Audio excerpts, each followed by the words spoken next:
우리는 창조 기사를 통하여서 우주와 이 땅에 있는 모든 것들이 어떻게 시작되었는지를 살펴보고 있지만, 그러나 그것은 사실 그것을 시작하신 하나님이 어떤 분인지를 가르쳐 주시는 목표를 가지고 있다고 말씀을 나누었습니다. 그래서 우리는 어제 창조 기사를 통하여서 그것을 이루신 하나님이 어떠한 분인가, 그분의 어떤 존재, 그리고 그분의 성품에 대하여 살펴보았습니다. 이제 오늘 본문은 하나님께서 창조하신 창조물의 최고봉이 되는 사람에 대한 말씀을 우리에게 주고 있습니다. 1장 전체는 전체적인 창조 내력을 우리에게 쭉 소개해 주고 있고, 2장은 그 중에 최고봉이 되는 가장 중요한 중점이 되는 사람의 창조에 대하여 더 집중해서 보여주는 것이죠. 그래서 1장 전체의 내력 중에 특별히 사람에 대해서 우리가 하나님께서 우리에게 가르쳐 주시고 싶은 교훈들을 우리에게 주고 계시는데, 하나님이 어떠한 분이신가를 먼저 우리에게 말씀하신 하나님은 이제 그분이 만드신 사람이란 어떤 존재인가를 우리에게 말씀해 주고 있습니다. 그 첫 번째는 사람이란 결국 하나님의 형상이다라는 것을 먼저 우리에게 말씀하십니다. 사람이란 하나님의 형상, 이렇게 말씀하고 있습니다. 자, 27절 말씀, 1장 27절 말씀 한번 읽어볼까요? 읽습니다. 시작. 하나님이 자기 형상 곧 하나님의 형상대로 사람을 창조하시되 남자와 여자를 창조하셨다. 하나님이 자기 형상으로 사람을 만들었다, 이렇게 말합니다. 형상이란 무엇입니까? 결국 그 형상을 통하여서 원래 본체, 그 무엇인가가 있죠. 그것을 드러내는 것이 목적인 것입니다. 그러니까 하나님이라는 본체가 있고 하나님이라는 분이 있는데, 그런데 그것을 드러내주고 또 그것을 생각나게 하고 무엇인가를 보여주는 것, 그것이 바로 형상의 목적입니다. 그런데 하나님은 이 땅의 모든 피조물들 가운데 자기 자신을 심어두시긴 했지만, 그러나 자기 자신이 어떤 분인지를 보여주는 형상으로 사람을 선택하셨고, 사람은 바로 곧 하나님을 보여주는 형상이다, 이렇게 말씀하고 있습니다. 그래서 하나님은 보이지 않는 영이신데, 그 영이신 하나님을 보이도록 하는 형상인 사람을 통하여서 자기 자신을 드러내시려고 하셨고, 그렇기 때문에 하나님이 사람을 만드실 때에 27절에 다시 보시면 자기 형상으로 사람을 만드셨는데, 곧 자기를 드러내기 위하여, 곧 읽어볼까요? 곧 시작.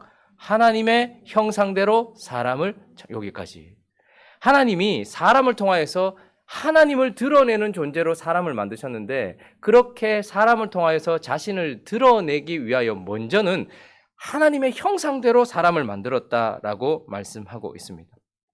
자기 자신을 드러내는 존재로서의 사람, 그래서 하나님은 자기 자신 안에 있는 자신의 형상을 우리에게 심어 두셨습니다. 그래서 그 형상이라고 하는 것, 하나님의 형상대로 지음받았다, 하나님의 모양대로 지음받았다, 여러 가지 설들이 있습니다. 그 중에 가장 중요한 두 가지를 살펴보자면, 우리가 하나님의 형상대로 지음받았다라는 그 첫 번째 요소는 바로 우리는 지정의를 가진 인격적 존재로 지음받았다라는 것입니다. 우리가 어제 하나님이 어떠한 분인가를 살펴볼 때에, 하나님은 큰 에너지이거나 하나의 어떠한 큰 그런 것이 아니고, 하나님은 인격적인 존재라고 말씀을 나누었죠.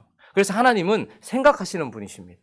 그리고 하나님은 느끼시는 분이시죠. 그리고 하나님은 자신의 의지를 가지시고 움직이시는 분이십니다. 그런데 그런 하나님을 드러내기 위하여서, 이 땅에 있는 모든 것들은 사실 그런 요소가 없습니다. 식물은 심겨진 데에서 환경에 의하여 자라고, 동물은 자기를 둔 곳에서 본능에 의하여 살아갑니다. 그러나 사람은 어떻습니까? 하나님의 형상을 담고 있기 때문에 우리는 생각하는 존재입니다. 동물처럼 본능을 가지고 있는 것도 사실이지만, 우리는 어떻습니까?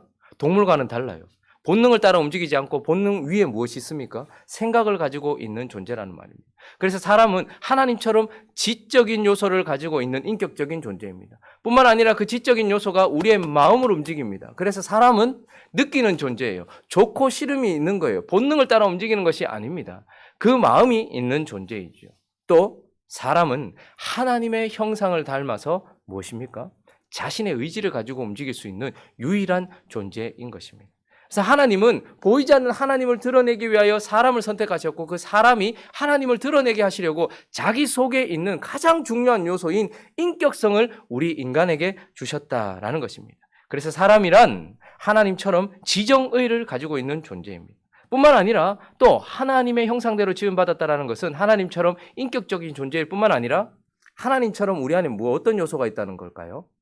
영적인 요소가 있는 것입니다. 사람만이 오직 영적인 요소가 있는 것입니다.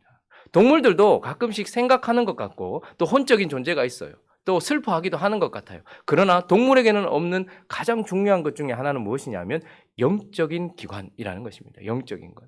하나님은 영이십니다. 그래서 그 하나님과 함께 어때요? 사람은 영적인 활동을 하는 존재입니다. 아무리 고등한 동물이라도 제사를 지내거나 하늘을 향하여서 예배를 드리는 존재는 그 어디에도 없습니다. 그러나 아무리 하등해 보이는 존재라도 사람은 어디든지 미개해 보이더라도 하나님을 예배할 줄 아는 존재예요. 그래서 하나님 앞에서 우리는 하나님의 형상으로 지음받았다라는 것은 무엇입니까? 영적인 존재로 지음받았다라는 것입니다. 왜 그런가요? 하나님을 드러내게 하시려. 이 땅에 있는 모든 피조물들이 하나님을 사실 드러내고 있지만 그러나 하나님의 형상을 담고 그 하나님을 드러내는 존재는 오직 사람밖에 없는 거예요. 하나님의 인격성을 가지고 있을 뿐만 아니라 하나님의 영적인 기관, 영적인 요소를 가지고 있기 때문에 우리는 그것으로 하나님을 드러내는 존재가 되었다라는 것입니다. 그래서 27절에 다시 보면 하나님이 자기 형상 곧 하나님의 형상대로 사람을 창조하셨다. 그래서 그 형상 중에 하나는 인격성과 영적인 어떤 부분이다라고 할 수 있고 또 하나 하나님이 사람을 통하여 자기 자신을 드러내시기 위하여서 하나님의 형상으로 지었을 뿐만 아니라 27절 뒷부분 뭐라고 얘기하고 있습니까? 자, 읽어볼까요? 남자와 시작. 남자와 여자를 창조. 하나님을 드러내기 위하여 하나님은 우리를 인격적인 존재, 영적인 존재로 만드셨고 또 한 가지 남자와 여자로 창조하셨다 이렇게 말씀하고 있습니다. 여러분 1장을 넘어서 2장은 이제 1장에서 가장 중요한 창조물인 사람에 대하여 집중하면서 사람이 어떤 존재인지를 더 밝혀 보여주고 있는데 22절부터 우리 24절까지 한번 읽어볼까요? 22절부터 24절까지 읽습니다. 시작. 여호와 하나님이 아담에게서 취하신 그 갈빗대로 여자를 만드시고 그를 아담에게로 이끌어 오시니 아담이 이르되 이는 내 뼈 중에 뼈요 살 중에 살이라 이것을 남자에게서 취하였은즉 여자라 부르리라 하니라. 이러므로 남자가 부모를 떠나 그의 아내와 합하여 둘이 한 몸을 이룰지니라. 자, 사람은 독처하는 것이 아니고 남자와 여자로 창조되었다라고 집중해서 우리에게 보여주고 있습니다. 창조기사 전체에 반복되는 말 중에 하나는 무엇이냐면 하나님 보시기에 좋았더라. 하나님 보시기에 좋았더라. 하나님 보시기에 좋았더라 라는 것이에요. 그런데 유일하게 하나님 보시기에 좋지 아니하는 부분이 딱 하나 있었는데 18절 한번 볼까요? 2장 18절 읽어보겠습니다. 시작. 여호와 하나님이 이르시되 사람이 혼자 사는 것이 좋지 아니하니 내가 그를 위하여 돕는 배필을 지으리라 하시니라. 딱 한 가지 좋지 않은 것이 있었는데 사람이 혼자 사는 것이 좋지 않아. 아담 하나 혼자 있는 것이 좋지 아니하다 이렇게 말씀하셨습니다. 왜요? 사람이란 아담이란 하나님을 드러내야 되는 거예요. 우리가 어제 하나님이 어떤 분인가를 살펴보면서 하나님은 삶 위로 계시는 하나님이다라는 것을 우리가 힌트하여서 보았습니다. 창세기 전체 그리고 요한계시록까지 우리는 이 성경 전체를 통해서 하나님은 한 분이시지만 그 위에 삼위가 계신다. 그 안에 삼위가 계신다는 것을 알게 돼요. 그리고 하나님은 그런 관계 속에 삼위로 계시지만 일체이시고 그들은 서로 하나가 되셨고 사랑하시는 존재라는 거예요. 그러니까 이런 하나님을 드러내기 위하여서는 혼자 있어서는 결코 드러낼 수 없는 것입니다. 아담 혼자서는 삼위일체로 계시며 사랑하고 계시는 하나님을 드러낼 수가 없는 거예요. 그래서 하나님은 아담 홀로 있는 것이 좋지 아니하다 말씀하셨고 그래서 어떻게 합니까? 남자와 여자를 창조하세요. 그래서 그 남자와 여자가 결국 부모를 떠나 아내와 합하여 한 몸을 이룬다라는 것입니다. 아주 신비죠. 둘인데 어떻게 한 몸이 되냐? 삼위로 계시는데 어떻게 하나냐? 다 이해할 수 없는 부분이지만 그러나 어쨌든 하나님은 사람을 통하여서 두 사람이 연합하여 하나가 되고 그 연합 속에 또 다른 자녀가 나타나며 그래서 하나가 되어진 공동체, 사랑의 공동체, 그 공동체인 하나님, 그런 분이신 삼위일체 하나님을 드러내기 위하여 하나님께서 사람을 남자와 여자로 창조하셨다라는 것을 우리에게 말씀하고 있습니다. 자, 그래서 첫 번째 사람이란 결국 하나님의 형상이다라는 것이고요. 두 번째, 사람이란 또 어떤 존재인가? 사람은 하나님의 대리 통치자, 하나님의 통치자가 아니라 대리 통치자. 다른 말로 하면 청지기다 이렇게 말씀하고 있습니다. 자, 28절도 한번 읽어볼까요? 28절, 1장 28절 읽어보겠습니다. 시작. 하나님이 그들에게 이르시되 복을 주시며 하나님이 그들에게 이르시되 생육하고 번성하여 땅에 충만하라. 땅을 정복하라. 바다의 물고기와 하늘의 새와 땅에 움직이는 모든 생물을 다스리라 하시니라. 하나님께서 이제 그들을 창조하셔서 하나님의 형상으로 지음받아서 하나님을 보여주는 존재로만 창조하신 것이 아니고 또 하나님께서 어떻게 하셨는가 하니까 그들에게 복을 주시면서 그들에게 이르시되 생육하고 번성하여 땅에 충만하라. 근데 이 생육하고 번성하고 땅에 충만, 생육, 번성, 충만은 그 앞전에 나오는 동물들에게도 주신 복이었습니다. 하나님께서 6일째 동물들을 만드시고 이 땅에 있는 모든 것들을 만드시고 그들에게도 생육하고 번성하고 땅에 충만하라고 하셨어요. 그런데 오직 사람에게만 덧붙여진 또 다른 복이 있는데 그것은 무엇이냐면 땅을 뭐하라고요? 정복하는 것과 바다의 물고기와 하늘의 새와 땅에 움직이는 모든 생물을 뭐하는 것? 다스리는 것. 그래서 사람은 생육하고 번성하고 충만하는 것뿐만 아니라 이제 그 모든 것들을 어떻게 하는 거예요? 정복하고 다스리는 존재다. 이렇게 말씀하고 있습니다. 여기서 정복하고 다스리는 것은 오직 사람에게만 주어진 특권이요. 그리고 정복하고 다스린다는 것의 의미는 하나님을 대신해서 하나님이 지으신 모든 세상을 관리하는 거예요. 정복한다는 것은 빼앗는다는 의미가 아니에요. 원래 하나님 것이기 때문에 그 하나님의 것을 정복한다라는 단어는 관리한다 이런 뜻입니다. 그리고 다스린다라는 것은 무엇입니까? 사랑으로 통치한다라는 것을 의미하는 것입니다. 이 땅에 있는 모든 것들은 하나님께서 관리하시고 하나님께서 사랑으로 다스리기 위하여 창조하셨단 말이죠. 그런데 그 모든 일들을 누구를 통해서 하기로 하나님께서 하신 것입니까? 바로 사람을 통해서 하기로 하신 것입니다. 그래서 자연이나 동물이나 식물이나 이 땅에 있는 모든 것들, 모든 기관, 모든 조직들은 사람을 통하여서 움직여지게 되어 있습니다. 그래서 하나님은 결국 사람이란 하나님을 대신해서 다스리는 대리 통치자로 세우셨다라는 것입니다. 그러나 여기서 통치자라는 앞에 대리라는 말을 붙이는 이유는 그래서 다른 말로 청직이라고 말하는 이유는 내 것이 아닌 하나님의 것을 내 것처럼 관리하여 주인에게 다시 돌려준다라는 의미를 가지고 있기 때문에 그렇습니다. 여러분 예전에 얼마 전에 어떤 집사님이 그런 말씀을 하시더라고요. 쭉 나눔을 하시다가 내 자식이 내 것이 아니고 하나님 거라는 생각을 더 깊이 하게 됐다. 그러다 보니까 더 사랑으로, 더 아름답게, 더 열심으로 자식을 양육해야 되겠다는 마음을 가졌다는 거. 여러분, 내가 내 자식을 사랑하는 거 참 중요해요. 근데 내 자식은 내게 아니기 때문에, 내 것이 아니기 때문에 내가 원하는 모습으로 만들어서는 안 됩니다. 내 자식도 하나님의 것이죠. 우리는 잠시 하나님의 것을 잠시 내 것처럼 받아서 어떻게 하는 거예요? 하나님 대신 그것을 보호하고 관리하고 다스려서 나중에 다시 어떻게 하는 거예요? 하나님께 돌려드리는 것입니다. 이 땅에 있는 모든 것들은 다 하나님의 것입니다. 그런데 하나님은 그 하나님의 것을 마치 우리 것인 양 우리에게 주셨고 그것을 우리가 관리하게 하시고 우리가 다스리게 하시게 한 이후에 다시 어떻게 됩니까? 우리는 그것을 주인에게 돌려주는 존재다라는 것입니다. 그래서 사람이란 하나님을 드러내는 하나님의 형상일 뿐만 아니라 하나님의 것을 내 것으로 가지고 관리하고 다스려 다시 하나님께로 드리는 청직이다라고 말씀하고 있는 것이죠. 또 하나 사람이란 어떤 존재인가? 바로 사람이란 예배자다 이렇게 말씀하고 있습니다.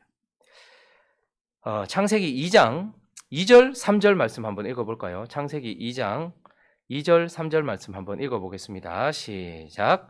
하나님이 그가 하시던 일을 일곱째 날에 마치시니 그가 하시던 모든 일을 그치고 일곱째 날에 안식하시니라. 하나님이 그 일곱째 날을 복되게 하사 거룩하게 하셨으니 이는 하나님이 그 창조하시며 만드시던 모든 일을 마치시고 그날에 안식하셨습니다. 자, 1절에 보니까 2장 1절에 보니까 천지와 만물이 다 이루니라. 여러분 천지 창조 모든 것들의 창조의 목표는 무엇입니까?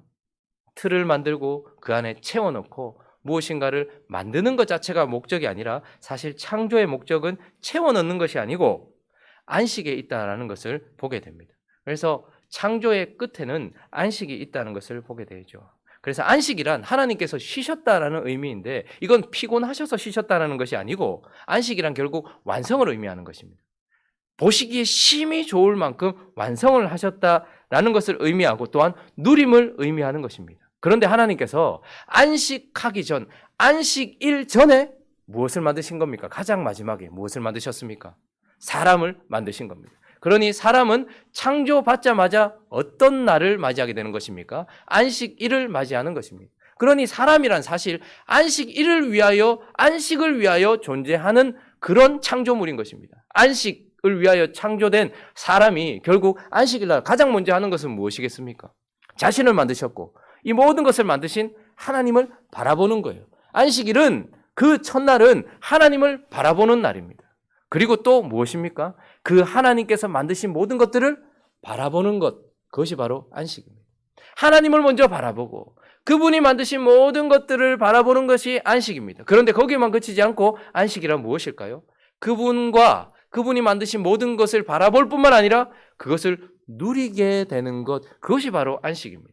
하나님께서 만드신 각종 나무의 실과를 먹고 마시며 누리고 하나님께서 만드신 모든 환경들을 바라보면서 누리고 하나님께서 만드신 모든 것들을 누리는 것, 그것이 바로 안식이고 그것을 누리면서 뭐 하는 겁니까? 그분을 영원토록 즐거워하고 그분께 감사하는 것, 그분을 높이는 것, 그것이 바로 안식인 것입니다. 그러니 안식이란 하나님께서 모든 것을 만드시고 완성하셨고 그 완성의 끝에 사람을 만드셔서 안식일에 어떻게 하시는 거예요? 그 사람을 통하여서 하나님을 보게 하시고 하나님이 만드신 것을 보게 하시고 하나님이 만드신 모든 것을 누리게 하시고 누리면서 하나님을 높이며 영원토록 즐거워하는 것, 그것이 바로 안식인 것입니다. 그래서 사람이란 결국 어떤 존재인 것입니까? 하나님을 바라보면서 하나님이 만드신 것을 바라보면서 그것을 누리는 것. 우리가 하나님께 뭘 드리는 걸 하나님께서 기뻐하시는 것이 아니고요. 하나님께서 우리에게 주신 것을 누리는 것을 하나님께서는 정말로 기뻐하시는 것이고 사람이란 결국 누리기 위하여서 그리고 그분께 그래서 기뻐하면서 영광을 올려드리기 위하여 창조된 존재다라는 것을 보게 되는 것입니다. 그래서 우리는 이 안식을 주기적으로 하고 있는 겁니다. 이제 진정한 안식은 예수 그리스도의 부활로 말미암아서 8일째에 왔기 때문에 우리는 주일을 지키죠. 그래서 주일날 해야 되는 것은 무엇입니까? 동일해요. 하나님을 바라보는 거예요. 나를 만드셨고 이 땅에 있는 모든 것들을 만드신 하나님을 바라보는 거예요. 그래서 우리는 주일을 예배하는 날로, 그래서 하나님을 바라보는 것이죠. 그리고 뭐 하는 것입니까? 하나님이 나를 통하여 그리고 하나님께서 직접 하신 모든 일들을 어떻게 해요? 다시 돌아보는. 그래서 주일날은 하나님께서 일주일 동안 어떻게 일하셨는지를, 여러분 그래서 월요일부터 토요일까지 하나님께서 우리 인생 가운데 주신 모든 것들을 한번 기록해 보십시오. 하나님께서 주신 은혜도 기록해 보시고요. 하나님께서 주신 고난도 한번 기록해 보시고요. 하나님께서 해결하신 모든 것들을 한번 기록해 보십시오. 그리고 주일날 뭐 하는 거예요? 예배를 통해서 하나님을 바라볼 뿐만 아니라 하나님께서 일주일 내내 하신 것들을 바라보면서 하나님께 어떻게 하는 거예요? 그것을 누리고 감사를 올려드리는 거예요. 그래야지 회복이 되고 다시 새로운 하루를 맞이하고 한 주를 맞이하게 되는 것입니다. 그래서 사람이란 하나님의 안식, 그것을 누리는 예배자로 하나님께서 만드셨다라는 것을 우리에게 말씀하고 있는 것입니다. 한 가지만 더 살펴보죠. 사람이란 어떤 존재인가? 제일 먼저 뭐라고 말했습니까? 사람이란 하나님을 드러내는 그분의 형상이에요. 두 번째, 사람이란 하나님을 대신하여 모든 것을 관리하고 다스리고 사랑으로 모든 것을 통치하는 대리 통치자, 세 글자로 청지기. 세 번째는요, 예배자. 그렇죠. 예배자. 마지막으로 사람이란 하나님의 영과 하나님의 말씀으로 사는 존재다. 이게 가장 중요한 것 같아요. 사람이란 결국 하나님의 영과 하나님의 말씀으로 사는 존재다라는 것입니다.